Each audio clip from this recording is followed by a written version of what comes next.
Hello, everyone. It is me, Leo Brown. I hope you guys are having a wonderful Tuesday despite everything that's going on. For the states of Georgia and Texas and Pennsylvania and all of that, because I want to say this before I get into what I want to talk about today. I am with you. I am definitely, in the front lines with you guys, to all the nurses, the doctors, the specialists. Thank you so much for doing what you're doing. The grocery delivery people, Instacart people, Amazon people, eBay, UPS, Postal Service. Like, you guys are doing a tremendous job. And I can't speak for everyone, but you have made me see how necessary you guys are. Because the one thing that this is all teaching me is that we cannot do this alone. And I am going to say that I do not agree with the governors and what they're doing with opening the states at all. I think it's stupid and I think it's too soon. But that's just me. And I would just say to those of you who choose to go out, because that is your right as an American, be careful, be mindful, and most of all, be safe and take care of yourself as best you can. Now, with that out of the way, I want to talk about, on today's edition of Let's Talk About It, we're going to talk about Black conservatives. I had to move my keyboard. And the reason why you're not seeing my face today is because I look a very berry food, at least to me. So anyway, we're going to talk about Black conservatives. So when we think of Black conservatives, we think of people like Candace Owens, Terrence K. Williams, Diamond and Silk, Clarence Thomas, Condoleezza Rice. Let's see, even what is her name? She's often a host on The View sometimes. Anna Navarro. We think of people like that. And so what I wanted to talk about was, and of course Kanye West. And I wanted to talk about why are Black people and people of color conservative? Like, what makes you become a conservative person? So I decided to do a little research. So last night I watched a few videos. I know, right? I watched a few videos of Candace and of Silk and Diamond and of Terrence. And I'm gonna give you my thoughts on those three in a few minutes. But I also wanted to do research as to why there are many Black people in the Conservative Party, Black people and people of color, because I don't want to just say Black people, but Black people and people of color, period. So according to um, according to Wikipedia, up until from Reconstruction into the New Deal. So I would say until maybe the 1860s, the late 1860s, going into the maybe 1930s, 1940s, a lot of Black people registered were Republicans because at that time, Republicans were more racially open. They were more, at the time, the Republican Party was not what it is now. The Republican Party was not as always as conservative as it is now, and it was not as staunch and not as faith-based as it is now. But back in those times, the Republican Party was actually more about racial unity and about the abolition of slavery and things of that nature, and equal rights. So basically, it was basically what the Democratic Party is today, socially. But then this time, we know it changed, and thanks to like FDR and things like that, and especially in the southern United States, a lot of Southerners became Republican, and I actually have quite a few Republicans in my family. My aunt, one of my aunts was a Republican. My grandpa, may he rest, he was a Republican. I have quite a few. So, particularly in the southern United States, that was a big deal. So let's fast forward to now. So now we've got the Republican Party being more conservative, being more socially, in my opinion, inept, being more about the haves than the have-nots. Now, before I go any further, I'm gonna let you know right now, I am a liberal. I'm not like anarchist left. I'm not that bad, but I do believe in equal rights. I do believe in equal rights for women, for people of color, for Black people. I believe that Black lives matter, trans lives matter, Black trans lives matter. I believe in equal marriage. I believe in equal pay. I'm definitely what you would call a feminist, which basically means I don't hate men because I'm a man myself. But I do believe that men and women are equal. It's just that, in my opinion, women and men do things differently. It's like sun and moon. They both are beacons of light. They just shine at different times of the day, and for different reasons. One controls the tides, one controls the growth of the earth. So, but that's a whole other subject. Um, so for me, I'm very much, my belief systems are that I don't believe, politically, I don't believe that, no one is better or less than another. You may have more or less, but you're not better than me, regardless of what your zip code may say or your bank account. Because trust me, as this whole thing is showing us that will not be named, this is affecting everyone. So last night I stumbled upon some Candace Owens, some Terrence K. Williams, and some Diamond and Silk, because I wanted to not just come on and rant and be like, oh, but but I wanted to really sit back and understand why, people are conservatives, but not just people, but in particular Black people. And what I found, and this is just my personal opinion, you are free to disagree with me, and that's okay if you do. It's all right. That's your right as an American citizen, and that's your right as a person to disagree. But what I found was it wasn't because, oh, I believe in what they're saying. I believe in fiscal rights because the Republican Party, the Conservative Party, mind you, cares more about fiscal responsibility and the economy and keeping the rich richer. Let's just be honest, it does. And if you don't believe me, look at what's going on with these states. And that, government should not be allowed in business. Business should be able to do what it wants to do, which includes fucking over the middleman. But what I found was that for them, for Diamond Silk, for Terrence K. Williams, and for Candace, for Miss Owens, it really wasn't about that as I listened to them talk. It was more about, I felt, just having something to say, even though what I found with all of them it's like that I was saying, he who knows the least speaks the loudest. And that's what I found, with them, is that they had no clue what they were talking about. They were very biased. They were very much in their own world, and they just wanted to hear themselves speak. And it was more about being argumentative than having an actual discussion where you both can see both sides of the coin. At least that's what I saw. And the main thing that I see, especially with Black people in the Conservative Party, and why a lot of them are members of it, is because they don't want to, not that they don't want to be Black, it's not about that. They want the power and privilege that the rich white people have, and they know deep down on their, in their cellular memory, they will never have that. And what I mean by that is, no matter what you do, no matter whom you marry, no matter how much money you choose to make, to certain white people, okay, and not just, and you know what? I'm not gonna say white people because it's not just white people. It's people of all colors who think very close-mindedly. But to certain people, you will never be enough. And what I found was, and I listened to Candace, and I listened to Terrence, and I listened to Silk and Diamond, and and so many Black conservative people, was they really wanted to belong. They wanted to prove that they were better. They wanted something like, you see, I'm not like them. I'm not like these people. I don't believe as they do. Okay, fine. You don't have to believe as we do, but you don't have to step on the very fabric that you come from. And let me also say this: not all Black people come from poverty. Not all Black people live in the projects. Not all Black folks live in the hood.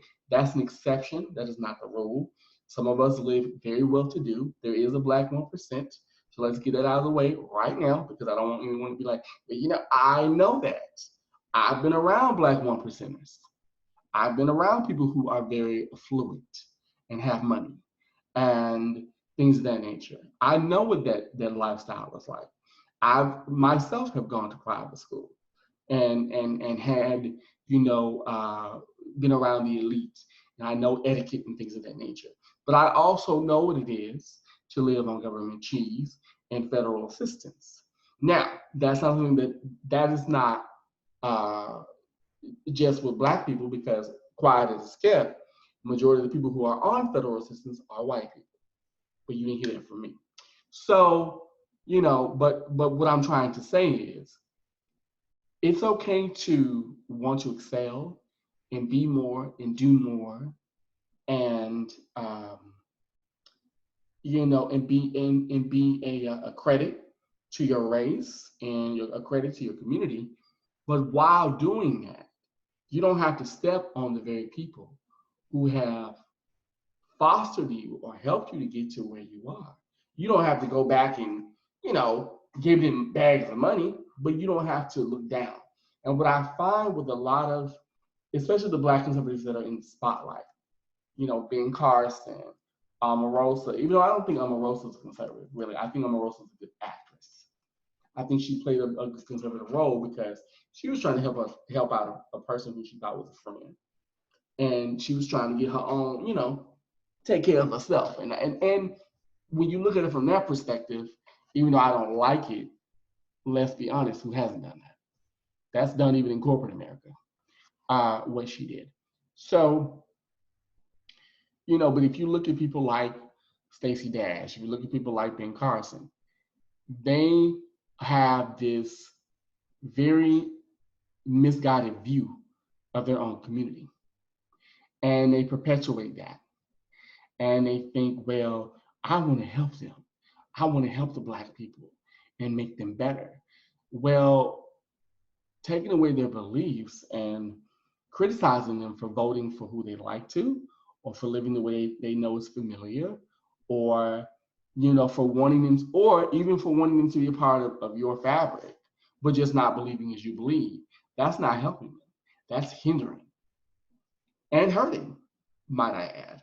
So, you know, I think, like I said, I'm going to say again, I think for a lot of Black conservatives, it's not about, oh, I have conservative beliefs and, you know, these are my beliefs and blah, blah, blah. It's not about that. It's about, I want that position. I want that power that the white, conservative, staunch, Christian people have, that I know deep down, no matter what I do, no matter how hard I work, no matter whom I marry, no matter, you know, how much I kowtow and step and fetch, some of them will always see me as a Black person or as a token Black person. And I know what it's like to be that too, and that's a whole other subject. Um, Now I'm going to give my thoughts on just the people that are in the spotlight. So I'm going to start with Candace Owens first. I'm going to be honest, I think I don't care for her. I'm just going to be honest, I don't. I think a lot of what she says, a lot of it, some of it, I can kind of understand, like case in point, like when she was talking with T.I. at the Revolt Summit, and she was like, you know, slavery had gone on way before, which was true. Now that was true. That was true. Now I'm not gonna lie, I'm gonna give her her points. But what she does not get is, I think you have a woman who is very misguided and who uh, just makes, she makes points, but they're very minute points. And I feel like she gives me this air of, I'm intellectually superior to you, you know, and I don't like that. And I watched one of her videos about the whole thing about what's going on. And she and her husband, and how, you know, she said that she was accosted by a cop and, you know, things of that nature. And she just rambled for 5 minutes. And I'm like, okay, but if you're going to say something, regardless of political belief, regardless of what you know, believe in, or what you know, you foster, say something of substance. And I feel that she does not do that. And I honestly think that, because quiet as it's kept, she was a big liberal before she became what she is now. And the thing of it is that she saw that, okay, if I become conservative and staunch, I'm going to become popular and make money. And I think that's really what she's doing. I think this is a front. I think that some of what she believes, some of the things she says she does believe, but I also think a lot of what she says is just blowing smoke. And she does it because she knows people are going to react to it. She's a very reactionary kind of woman. And yeah, I don't really care for her. And I'm gonna really need her to get her eyes together because her eyes be popping out too much. But anyway, that's my personal opinion on that. Now with Terrence K. Williams, and I'm gonna call it like I see it. I'm gonna need this queen to come out the closet. I know I'm wrong. You can listen. Y'all can chastise me in the comments if you want. It's fine. But honey, listen here. I have never seen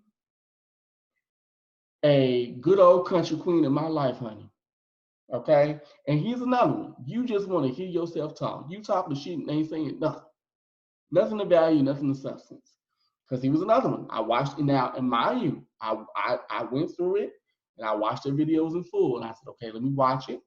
And I watched a video where he criticized Gavin Newsom for giving money to illegal immigrants, right? And he's on it, and he is doing everything but snapping, popping, and spinning. And I'm like, okay, listen here. You are another one. You just want to hear yourself talk. You're not doing research on said article. You want to criticize Gavin Newsom because you know it's going to give you popularity. You know you're going to have people agreeing with you. And you want to feel that the racism that you, I'm pretty sure, have endured as a Black person and as a Black man. And I know that he's a comedian, but I honestly think that he is just grasping for straws. And like I said, baby, I'm gonna need you to come on now, honey. The water's fine. We love you. You can be a gay conservative. We love you. You still like the D regardless, honey. Just saying. But I'm gonna really need you to get it together. And I'm gonna need you to take that damn hat off. Because as you can see, America has never been great.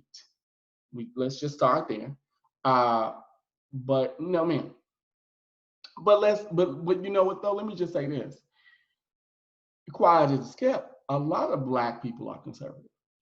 And I'm just gonna say something that I think may rattle some feathers, but I don't really give a damn. I'm saying what I want. Because if certain Black people could have their way and the tables were turned, and we were the ones with the power, the privilege, and let me be clear, we do have power and privilege. We just have a different type. Just like women, just like gay men, just like anybody who is marginalized, you have a power and privilege. You just don't have white privilege and white power. Okay? Now, but if certain Blacks could have that power and that privilege that white people have, it would be completely different. It'd be a whole other movie. And let's be real, we all know that. Because we all know conservative, staunch grandmama. We all know a conservative, staunch uncle. We all know a conservative, staunch mother. My mom's a very conservative woman in a lot of ways. You know, my sister. You know what I'm saying? With a lot of things. So let's not act brand new here. But as I was saying, with Mr. Williams, I think he just likes to hear himself talk. He just like Candace, he says nothing of substance, nothing that makes sense. And what I noticed is they all play the victim role. It's everybody else's fault but their own. They don't know how to hold themselves accountable and take responsibility for their own actions. I've noticed that. So now it leads me to Diamond and Silk, the big mamas of the Republican Conservative Party, the liquors of Trump's orange taint.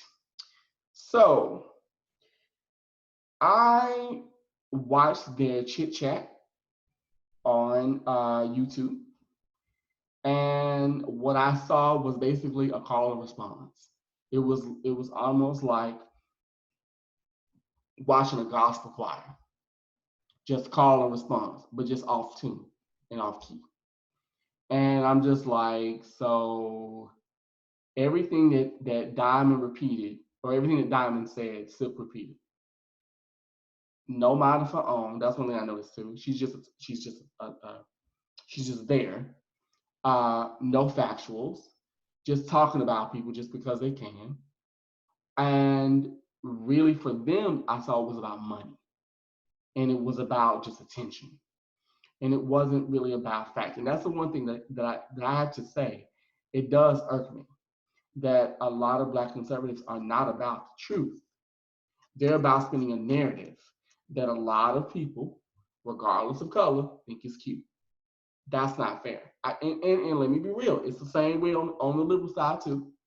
But my thing is, if you're gonna be in the political arena and you know it affects and effects people, tell the truth. Tell the truth on both sides of the coin. Because my party is guilty of it too. Let's just be honest. But I've noticed mainly with the Conservative Party, it's more about, well, I have something to say just because I'm here. I have a voice. And what I noticed with the Black Conservative Party, it's, well, I want to be heard because I'm in with the in crowd. It reminds me of high school, and it reminds me of the students or the people who wanted to be so popular, and they finally met up with a popular person, and they got in a clique. And anything that popular person does, they're like all for it.